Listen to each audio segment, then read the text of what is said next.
शेतकऱ्याला विजेचं बिल येणार नाही हा निर्णय माननीय देवेंद्र फडणवीस सरकारने घेतला, आपल्या सरकारने घेतला। बंधू भगिनींनो, 10% रेट आहे, आता वीज आपला 10% रेट आहे। प्रत्येक पदाधिकारी खाली बसलेले आहेत, मला सहभागी नसता इथून जर नाही गेलो तर शिरूर आणि पुणे या दोन बैठकी होणार नाही, त्यामुळं मी मान्यवरांचे नाव घेऊ शकतो नाही, त्यामुळे सर्वांनी मला क्षमा करावी। बंधू भगिनींनो, 2 तारखेची निवडणूक, ही निवडणूक या ठिकाणी धरेची, धनंजयची, प्रकाश आवाडेची, राहुल आवाडेची, विंचेकरची आपल्या नशिबाची नाही आहे। ही निवडणूक या ठिकाणी आपले मंगलजी माडगे यांच्या नशिबाची नाही आहे, तर ही निवडणूक माननीय पंतप्रधान नरेंद्र मोदीजी केंद्राच्या सरकारच्या 55 योजना हुपरीमध्ये आणणारी निवडणूक आहे।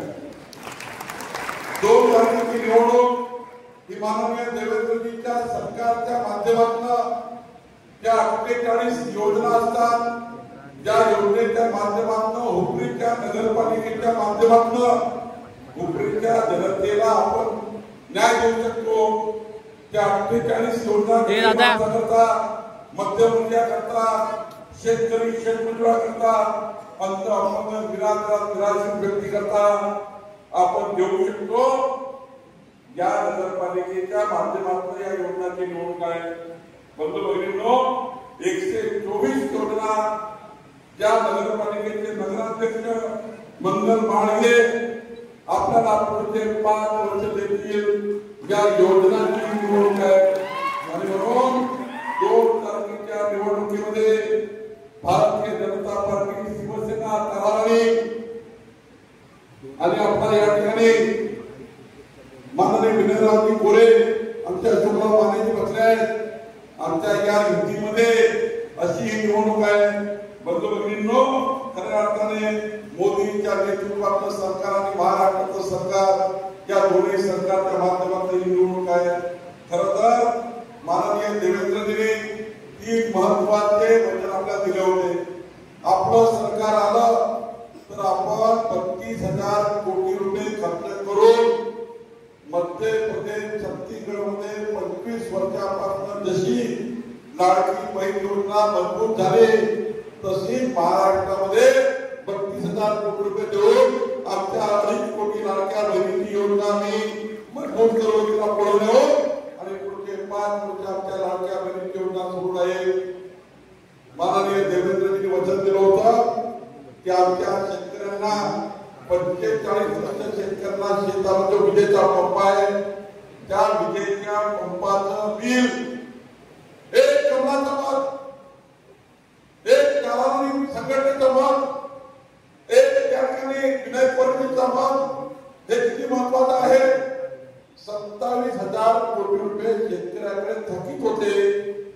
माननीय देवेंद्र फडणवीसजींनी 27,000 कोटी रुपये माफ करण्याचा निर्णय घेतला आणि पुढचे 5 वर्ष आता 1 रुपया शेतकऱ्याला विजेचं बिल येणार नाही, हा निर्णय माननीय देवेंद्र फडणवीस सरकारने घेतला, आपल्या सरकारने घेतला।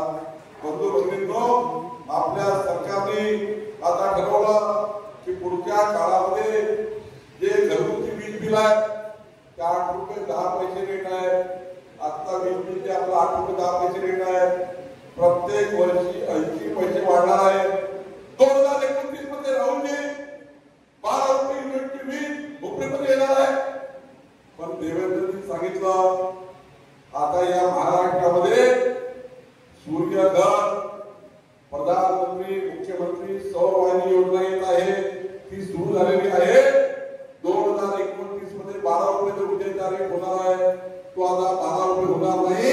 देवेंद्र फडणवीसचं सरकार, आपलं सरकार 6 रुपयामध्ये हुपरीला वीज देईल, घरगुती विजेचा रेट 6 रुपये करणार नाही। बंधू भगिनींनो, या ठिकाणी आपल्या सरकारने निर्णय घेतला, दम लागल्या शेतकऱ्याचं कर्जमाफीची गरज नाही। गाडी, घोडा, बंगला, फार्म हाऊस आहे आवडली, त्यांच्या कर्जमाफीची गरज नाही। पण 40 वर्ष शेतामध्ये राहतो आहे, 40 वर्ष कर्ज जात नाही, व्याजावर चक्रवाढ जात आहे, गरीब माणूस आत्महत्याकडे निघालेला आहे, सर्वसाधारण माणूस आत्महत्येकडे निघालेला आहे, अशा शेतकऱ्याचं गरीब माणसाचं कर्ज माफ करण्याचा निर्णय आपलं सरकार करणार आहे. आपलं सरकार त्या ठिकाणी करणार आहे.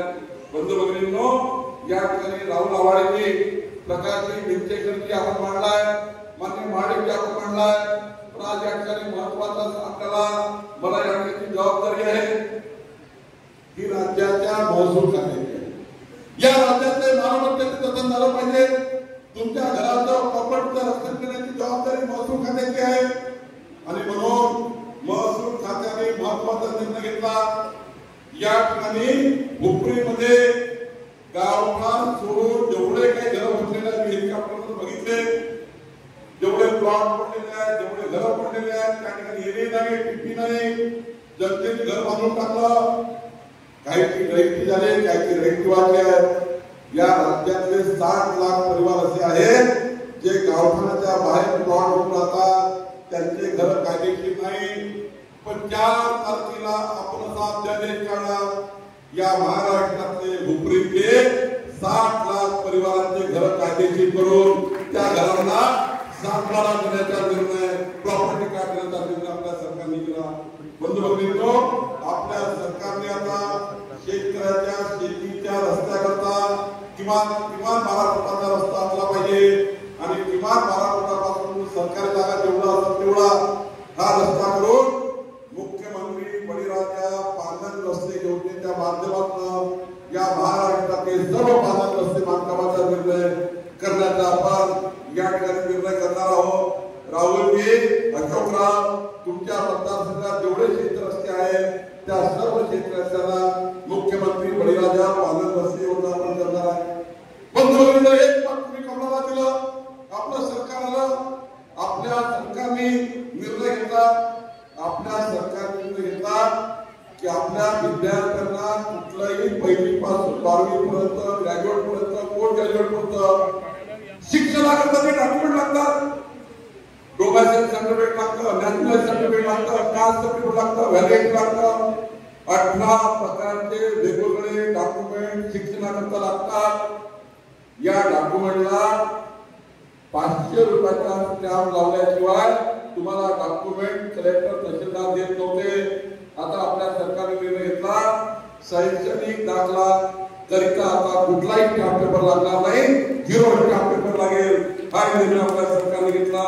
बंधू भगिनींनो, खऱ्या अर्थाने माननीय मोदीजींनी या महाराष्ट्राकरता 30 लक्ष घरं दिले आहेत. मी हुपरीचे आपले नगराध्यक्ष बाळगेजी, तुम्हाला आतापासून नगराध्यक्ष म्हणतो, इकडे बाळगेजी, मंगलराव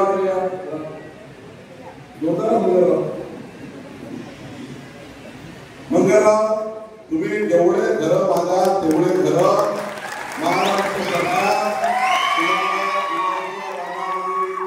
या ठिकाणी प्रधानमंत्री योजनेत मोदींनी 30 लाख घरं दिले आहेत. एक 2.5 लाख रुपयाचं घर आहे. या 2.5 लाख रुपयाचे घर जे गरीब माणसाला द्यायचे असतील, मध्यमवर्गीय व्यक्तीला द्यायचे असतील, ते सर्व घर आपण देणार आहोत. एवढंच नाही, हुपरीमध्ये जे सरकारी जागेवर लोक बसले असतील त्या सर्व घरांचे पट्टे वाटप करण्याचा निर्णय. आणि आता ही जबाबदारी माझ्यावर आहे, चिंता करू नका. मार्गेजी वर्षून नसतं नाही, काळजी करू नका. जेवढे सरकारी जागेवर लोक राहत असतील, ज्यांचे पट्टे वाटप झाले नसतील, मार्गेजी मला तुम्ही यादी पाठवा. 1 दिवसामध्ये सर्व पट्टे वाटप करण्याचा निर्णय. आणि आता महाराष्ट्रामध्ये नक्षा येऊन आली आहे.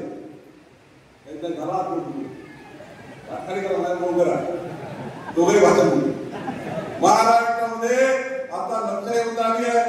नक्षा योजनामध्ये आपल्या हुपरी माळगेची आपण छोटं विमान फिरवणार आहोत. विमानामध्ये ड्रोन, हे ड्रोन पटापट तुमच्या गावातले जेवढे घर आहेत सर्वांचं डिझाईन तयार करेल, सर्वांचं मॅपिंग करेल. इंग्रजांच्या काळानंतर कधी हुपरीचं मॅपिंग झालं नाही, सॅटेलाइट सर्वे झाला नाही, सीटीएस झाला नाही, तुमच्या घराला आकृपत्रिका मिळाली नाही, तुम्हाला प्रॉपर्टी कार्ड मिळालं नाही. पण देवेंद्र फडणवीस सरकारने, आपल्या सरकारने निर्णय घेतला, हुपरीचं संपूर्ण सर्वेक्षण करून प्रत्येक घराला प्रॉपर्टी कार्ड देण्याचा निर्णय आपल्या सरकारने घेतला आणि मार्गेचे आज काय म्हणतो आपल्याला एक घराचं प्रॉपर्टी कार्ड करायचं असेल तर 4,000 रुपये खर्च येतो 4,000 तुम्हाला मार्गेची निवडून आल्यावर मला पहिल्या मजल्यावर माझं ऑफिस आहे मंत्रालयात राहुलजी मानेजी तुम्ही प्रकाशजी म्हणजे महाराष्ट्र नरेशजी यांना पाठवून द्या माझ्याकडे मी तुमच्या नोकरीमधल्या एकाही घराला 1 रुपया लागणार नाही तुमच्या घराचा प्रॉपर्टी कार्ड देण्याचा निर्णय आपलं सरकार करेल विकासाची गाडी 4 चाकावर चालतं 1 टाक मोदी येत आहे विकासाच्या गाडीचे 1 टाक मोदी येत आहे 1 टाक देवेंद्र येत आहे 1 टाक या ठिकाणी अशोकराव माने नरेशजी आपले खासदार मानेजी मान्य राहुल आवाळजी आपले हे त्या ठिकाणी 3रं टाक आपलं सर्वांचं आहे त्या टाकासोबत मी सुद्धा आहे आणि 4थं विकासाचं टाक आता आपल्याला 2 तारखेला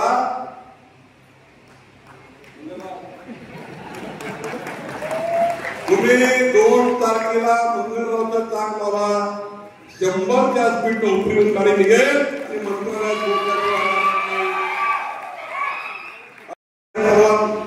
चालवणार आहे की राहुलजी जे जे काही तुम्ही या ठिकाणी मागणी केली आहे अशोकराव राहुलजी तुमची दोघांची जोडी आहे धनेशजी या ठिकाणी महायुती आपण सोबत आहोत देवेंद्र फडणवीसचं सरकार आपलं सरकार मी महसूल मंत्री म्हणून तुम्हाला वचन देतो जेवढा पैसा उपरीला लागेल त्या सर्व विकासाच्या योजनेवर देवेंद्र फडणवीसांची सही घेण्याची जबाबदारी चंद्रशेखर बावनकुळेची आहे माझी आहे मी नागपूरवरून आलोय देवेंद्रजी सांगितलं आहे मी उपरीला जाऊ शकलो नाही पण मंगलराव माळवे निवडून आल्याबरोबर पहिला दौरा देवेंद्रजी उपरीला करणार आहे काही काळजी करू नका काही काळजी करू नका प्रचंड ताकदीने संकल्प करा संकल्पाला उपरीमध्ये हात वर करून संकल्प विजयाचा करूया संकल्प मार्गिनीच्या नोंदण्याचा करूया सर्वांनी संकल्प केला अरे भाई सर्वांनी संकल्प केला का भारत